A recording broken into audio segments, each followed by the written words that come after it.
Hello and welcome to this edition of Two Soka, Two Sisters of a Certain Age, Conversations with a Therapist and a Doctor. I am Dr. Sophia Grant, board certified pediatrician and child abuse pediatrician. And I am Judy Grant, licensed marriage and family therapist. Welcome to all of you. We're so happy to have you here with us. Yes, we are. So, before we jump in and figure out what we're going to be talking about today, let's just take a second to share with the audience some fun stuff We that's have coming some up. exciting news. We do. Judy and we are going to be going to Cuba. In August. Yes, for my birthday. So I just booked the trip. And we are super excited about going to Cuba. Honestly, it's kind of hard because Jamaica's just next door. Right. But we're holding back and we're not going to go to Jamaica. We're just going to spend our time in Cuba. Yes, and I just want to say I used to think I was going to marry a Cuban man because I was a Spanish major in college, and I thought Cuba, Jamaica, they're right next door, West Indian, but it didn't end up happening. No, but this upcoming trip, we're really excited about going and just seeing what Cuba is like. Right, and we're going to share it all with you, whether you like it or not. Yes, we will. But one thing you will learn about us is we love travel. Yes, we do. We really love to travel. So we're going to share our Cuba journey with you, and you're going to hear about other travels that we've done. But it sure is exciting, and it's really nice to have something on the calendar that we're going to do together. Exactly.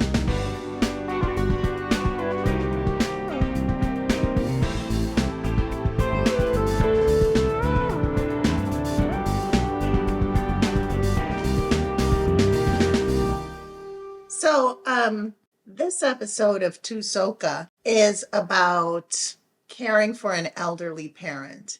You guys have all met Mummy and heard about, what she is and, her upbringing and things like that. But she's 83 and sadly we didn't get to see Daddy age because he died so young, but Mummy has outlived Daddy by many decades and we're caring for her.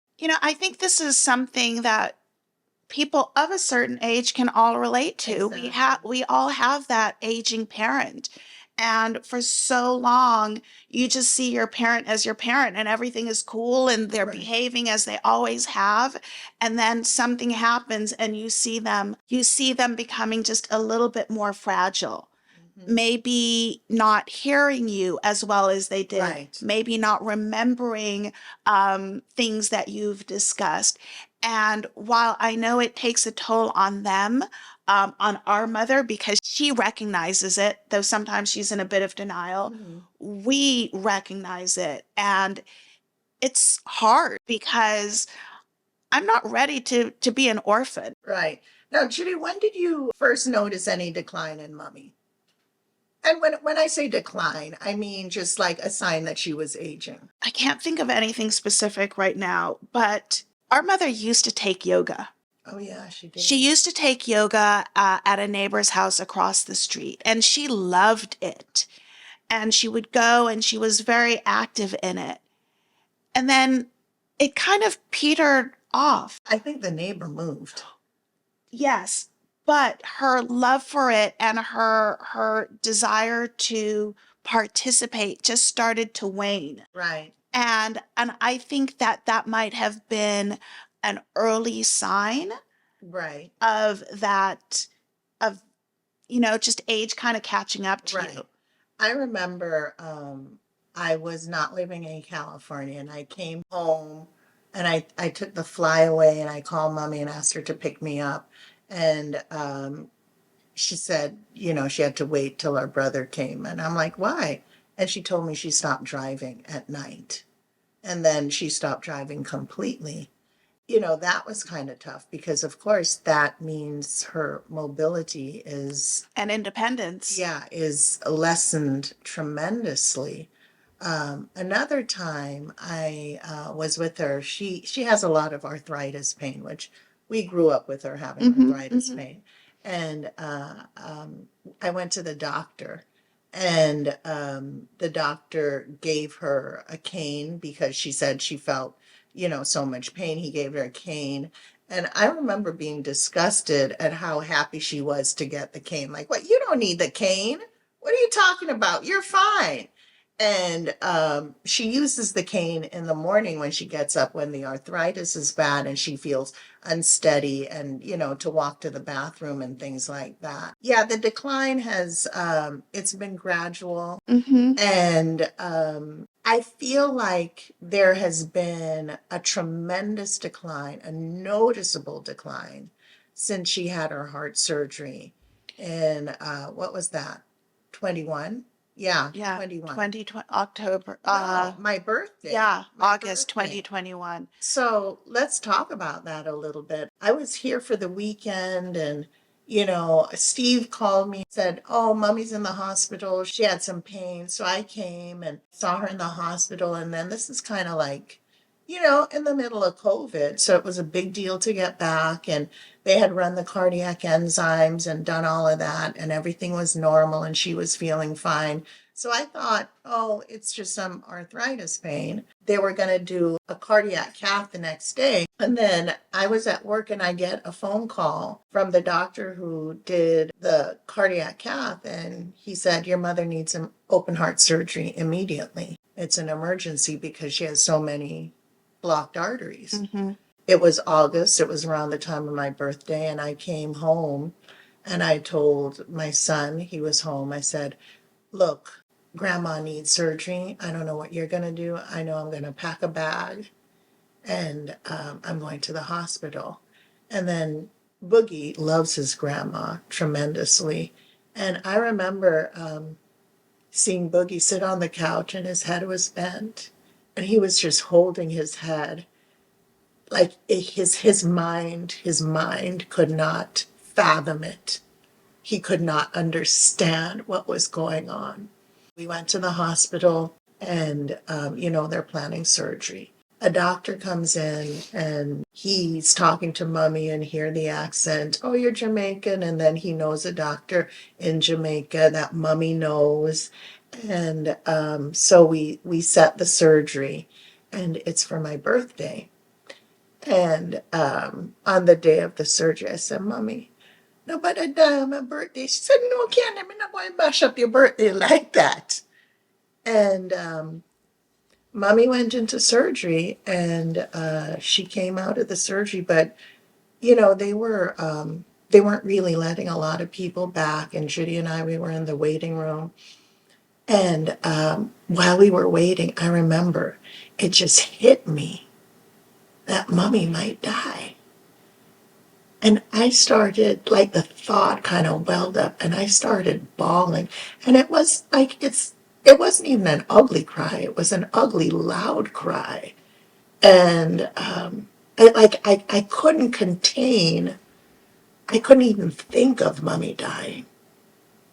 And then the surgeon came out and was a very serious surgery. He was very aggressive. He said many doctors would have closed her up based on what they saw. But he did what he could. He did the bypass, and we stayed with mommy in the hospital. Then she developed like they call it ICU psychosis, where she thinks she sees things, and it's even funny for mommy. She said I went there and she said, "These people coming to kill me." And she said, "But then I look at them and then I said, them look kind and them not coming to kill me. But how this hospital so nasty? The place look like a mash unit." So, "Mom, you're in the hospital." And, it was crazy. But she got through the surgery and she didn't die on my birthday. But it seems like she's just so much more frail, so much more needing support, Mm-hmm. a lot less independent. After the surgery, I decided, well, when I bought the house, I bought a 5-bedroom house with a bedroom for mommy, for Yes, you grandma. did. Mm-hmm. So I spent a ton of money fixing it up in January of 2022. And when did Mommy see that? Christmas. Christmas. Mommy avoided coming to my house because I felt she thought I was just going to lock her in and never let her leave. At the end of the day, she isn't ready. Right. She's not She ready. isn't ready. But I want to go back and just share with you, um, leading up to that surgery, our mother has a pacemaker. She's had it Yeah. for many, many years now. We've seen, it being replaced, and we've been through all of that with her. Um, and over the course of years, there have been brief hospitalizations, 2 days, 3 days, something happens, some feeling that they need to investigate. So Pneumonia. we've kind of been doing this for a while, and Mommy kind of laughs and says like the only time she gets dressed up is to go to the doctor. Yeah, I bought her some bras, some really nice expensive bras. I said, Mommy, you wearing your bra? No, me going wear them when me go doctor. Yes. Yeah. So it's this on again, off again hospitalization has been a part of our lives Right. for many, many years now. But that surgery, It was sobering for everyone. yes. And the reality that we could lose our mother right now, just listening to Candy talk, I'm like getting back into my emotions, and I'm feeling it, and I'm getting teary-eyed because it was a very sobering moment. Out of nowhere. Out of nowhere. We were supposed to go to the beach Yeah. that day with her, and Mommy was going to be cooking rice and peas Yeah, I to mean, take to the beach. I mean, people don't take rice and peas to the beach, but Mommy wants to. Yes. And I had made some like coconut cupcakes. The coconut cupcakes, we've mentioned those before. And we were ready to have a good time, Yeah. like to wrap up the summer. Yeah. And it was like bam. And then my eldest flew out from New York, and we just kind of did rounds in the hospital. Yes. And the thing is, being Jamaican, we travel deep. We're not that family that one person is going to come for 15 minutes and say hello. We're going to be there round the clock. Yeah. We never leave people alone when they're in the hospital. And two of us would rotate in and out of her room all the time. Right. Getting calls in the middle of the night. Your mother's confused, rushing to the hospital. Right. We were all on a roller coaster, and it was wreaking havoc on all of us. But my sister, my brothers, myself, we had to have that come to Jesus talk in the hospital, in the cafeteria. Yeah. What are we going to do? Are we going to allow for life-saving measures? Is this going to be CPR, intubation, and all of that stuff? What are we going to do? And we had to really think about what our mother would want for herself. And we recognized that she would not want life-saving measures. Right. Our mother is very comfortable with the idea that when she is called to the Lord, she will go, and she will go with an open and happy heart. Right. Being a physician, there's always, whenever family have to make a decision, sometimes there's one who's like, we need to do everything. I know this, and somebody's holding out. So we had to make sure we're all on the same page, and we are. We are. And since Mommy's return home, and it's now a year and a half later, and, Candy and I go and we do her medication because Mommy can't do that on her own. Yeah. So we need to plan it out for her. Yeah. And remind her. We call her, did you take your morning meds? Did you take your evening meds? What have you had to eat? Let me go to the supermarket and get you food. Right. Where do you need to go? Oh, you have a doctor's appointment? And the four of us have, we have our own family group text. Right. Mommy has these appointments. Who can take what day? We tag team it. In addition to that recovery, we definitely see that gumption. Unless she's making rice and peas and curry chicken, it's hard for her to get up and want to do anything or want to go anywhere. Yeah. And part of it is because of the arthritis, it's hard for her to put on a bra. So I have, come to take her to the doctor, and she's like, help me put on my bra. You can't hook it for me. Mm-hmm. And, me too. We've all done it. Yeah. But I'm sure for Mommy, it's really hard. Because after the surgery, she couldn't bathe herself, so I had to bathe her. And our brothers had to bathe her. We were all doing it. And we had a nurse or caregiver come for a while, and then she didn't need that person, but she couldn't comb her hair. She was very weak, and I'm sure when she thinks about, where she was to what she is now, it makes her sad. And I think in those moments she misses daddy. I mean, she said, "I miss your father." She misses daddy. Yeah, she does after all of these years. Mm. From her perspective, that loss of independence, that loss of control, to know that other people were making decisions for you, that you didn't even understand the questions that they were being asked of you. Um, that has a significant impact, that is a real toll on you, on your mental well-being, and your state of mind. Right. And I feel that there are definitely periods of times that our mother suffers from depression. Yeah, yeah, yeah. Because she's alone in the house. Mummy, we've been in America for what, 50 years almost? Mummy hasn't really made any new friends.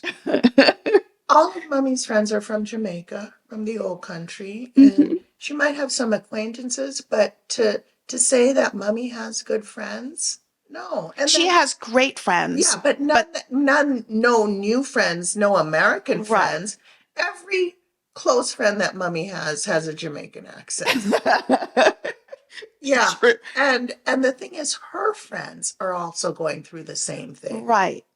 Right. Yeah. I mean, we could talk about so many of those people that we love and have loved for our entire lives, and how they're all facing, this same period in their lives with health issues and just that slow And deterioration the isolation. and the isolation. Yeah. And it's so hard because you have an idea of, our mother to many is Aunt Precious. Mm-hmm.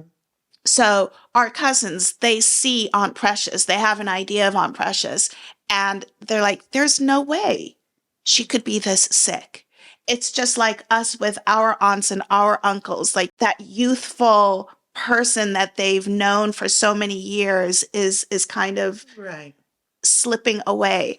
I will say though, for Mummy's 80th birthday, we threw her a party. 2019. And before the pandemic, and Mummy had family and friends. Like, it was an international coming together. People from Right. truly all over the globe arrived at that party, and I am so glad she had that time where she was with those people that she's loved for forever. And that we could celebrate her 80 years. It was a Right. beautiful night. Yeah, it really was. Another thing that has happened to Mummy is she's lost her hearing.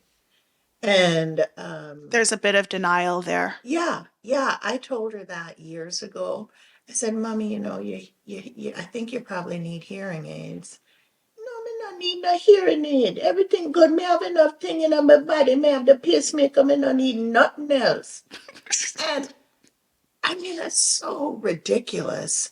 And the thing is, Mummy will mishear something. And sometimes she'll ask, "What did you say?" Like, "Oh, I bought a new car." And she will think, I fought a new war or whatever. And she said, "When you fight in war." And I'm like, "Mommy, that makes no sense." But then how many of those times does she mishear something and she doesn't think she misheard it? And she goes on to continue to believe what she heard. Now, what that causes is it causes confusion. Right. It causes conflict. Yes. And the thing is, when you lose your hearing and you don't rectify that by hearing aids or something to augment sound, it can cause dementia. It contributes to the confusion. If you're in a constant state of confusion, it will kind of predispose to dementia. After the surgery, I said her hearing decreased dramatically. Yes. And I said, Mommy, you're really not hearing so well. Yeah, do you know it's true? But that's what Mummy says when she wants to shut you up. She agrees with you. She doesn't argue with you, but then she doesn't do anything. And then I said, I'll take you to get hearing aids. And she said, Candy, the one that them cover with Medicare you're not hear so well. And meantime, she hasn't tried it. She said that them good ones, Candy, them cost like $8,000. I said, don't you think you're worth it? Mm-hmm. But I don't think she wants to spend the money, you know? Listen, this is not an easy topic for us to discuss, and we're not here to put our mother on blast and No. to shame her in any way. But we recognize that a lot of us are going through this. Yep. And as much as Candy and I are talking about it now, it's like, what do you do with your parent? Help us out. Help, Yeah. share your challenges, share how you've overcome them, because this is the reality for all of us. At some point we will be dealing with an aging loved one. Right. Now, what I have come to terms with is that, even though I have this nice little suite for her at my house, I can't force her into my house.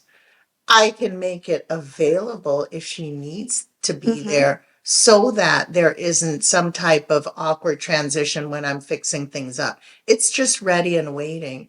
And we want her to live out her life on her terms as much as possible. Yes. Give her the independence. Now, what do we do? Fun stuff with Mummy. She loves to go to estate sales, a Goodwill, Salvation, just to look around. That's her thing. I have an estate sale app, and when she used to come to my house more frequently, I used to take her to estate sales in my neighborhood. That was fun. She likes to go to lunch. She loves the Nordstrom Cafe. But sometimes it's just nice to get her out of the house. Right. Mommy, we're going to come and we're going to pick you up and we're going to go to dinner. Mhm. She don't want to go to dinner. I not feel like, Mommy, you're going. Right. Right. And she loves her grandchildren. She has to, how is so and so and so and so, and then go down the list and see how everybody doing and things like that. One of the things that I wish our mother could get a little bit more invested in is the use of a cell phone, where maybe she could text her grandchildren and FaceTime with them, but Mommy doesn't do anything even remotely. She doesn't have an ATM card. We recognize that there are some things that she could do to make her life a little bit more like interesting, fun, where she can be connected with the people that she cares about most. We've tried the cell phone. We've tried a Kindle because she loves to read, but she has a kind of a block there. It's like an illiteracy. Mm-hmm. It's like you have the immigrant families who bring the grandchild to translate, but she knows about the internet. She said, you can look on the internet and see if you find something, Mm-hmm. you know. Yeah, and I think part of it is, I'm too old to learn that. Right. We have an uncle who he retired because they were forcing him to use a computer system, and he just decided he was too old for it. On the other hand, we have other family members, other aunts of similar age and some older that are using those devices. Right, right. So this is just our mother. Right, right. I think part of Mummy's thing is that she doesn't feel like she's useful anymore. And she said that to me just a couple of weeks ago, Candy. And I can't even imagine feeling like you're not useful, because I know I'm useful to my office, I'm useful to my kids, I'm useful to my friends. But I'm sure when she got married to Daddy, she didn't think that she would be alone for 30 plus years. Yeah. And, Yeah. then she threw herself into making sure that we were set up. And Mommy spent so much time with me when I was away and with the kids and things like that. But now she really doesn't feel very useful. And I've had to argue that point with her. Yeah, she doesn't get up and do a job. There's nothing that she has to do. Hmm. Um, but I remind her that we still need her. Just Yeah. because she doesn't have children or grandchildren to take care of the way she once did, that doesn't mean that she is without use to Right. us. Haley, my eldest, will call and say, Mommy, how do you cook this? And I said, call your grandma. Let grandma tell you. And Mommy will tell her. And then, of course, the next day, Haley called me and asked me how to make curry. I said, she did? Yes. And I tell her, so all of those things make her feel good. Hmm. It would be nice if, she more routinely communicated with the grandkids. Again, yeah, Yeah, cell phones. yeah. So, I think we just wanted to share this because it's a reality of our life that we're living with today, each and right. every day. It's hard. It's hard, but it's not burdensome. No. It's hard seeing your mother age.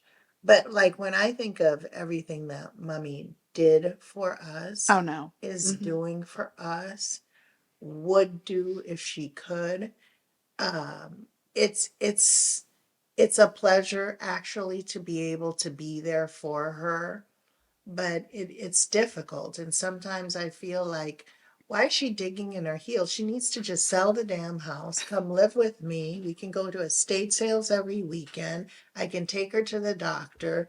I Hmm. can get somebody to walk with her and do stuff with her, but that's not really what she wants to do. Right. I think honestly, if we had a caregiver who was West Indian, who Right. understood her, I think it would be a different story. Yeah, but they don't just advertise that. But yeah, somebody to kind of cook the food and, Yeah, things like a that. little companionship. Yeah, The truth is, like, the people that are closest to her, her age, her friends, they're also too old to get right, in a car and drive. So they're not just dropping by her house to hang out. right. But she does talk to her friends every day, Every day. multiple times a Right, day. right. All of her friends know when I have a doctor's appointment or when a Mhm. grandchild gets an A on a paper. Right. The family news is definitely spread Yeah. in my mother's network very quickly and easily. Right, right. I hired some people to go to the house to clean for mommy. And it was going fine. And then one time mommy said, Candy, tell them to come back because them clean the mirror and then the mirror have streak on it. I'm like, really? The entire house was clean, but This is the mirror yeah, the because but she mirror. doesn't want it. Yeah, And we have to respect what she wants. exactly, exactly. You know, we love our mother dearly, and I'm so thankful for the time that we still have with her because that surgery we didn't think we were going to get a minute, and we've Right. had a year and a half. But what's funny is I remember when she was facing that surgery, I was like, okay, just like give us 2 weeks so she can know all these people who love her and, she can say goodbye. And then after she got out of the surgery, I said, okay, 2 months is good. You know, she made it to her birthday, and then I'm like, well, we're on 2 years, and I'm maybe about another 5 years would be good. It's Steve, never enough. yeah, Steve said it's never enough. No matter how much time you have with your parent, it is just never enough. Yeah. And we've been lucky. We have an amazing mother. We We do. really do. We need to get her back on the podcast because when we get feedback from people, it's like, we love mommy. We love mommy. Mommy's voice is so calming. Mommy's voice. And she is a calming presence. Okay, all right. So we promise you we'll have another episode Yeah. with Mummy. Yeah. We definitely have to have her back. Well, thank you so much for joining us today and just hearing about our journey with our mother as she gets older and older. And again, it's something that we all face. It's something we all have to navigate. But it's so worth it because there is not enough time for our loved ones. So we cherish every moment, and we cherish every moment with you too. So thank you for joining us today. Thank you very much. Please remember to like, share, follow, comment, ask questions. We would love to hear from you. And if you have an elderly parent and you sometimes get frustrated because they seem a little bit set in their ways and you don't know what to do, but you want to support them in their journey, please know that we can relate.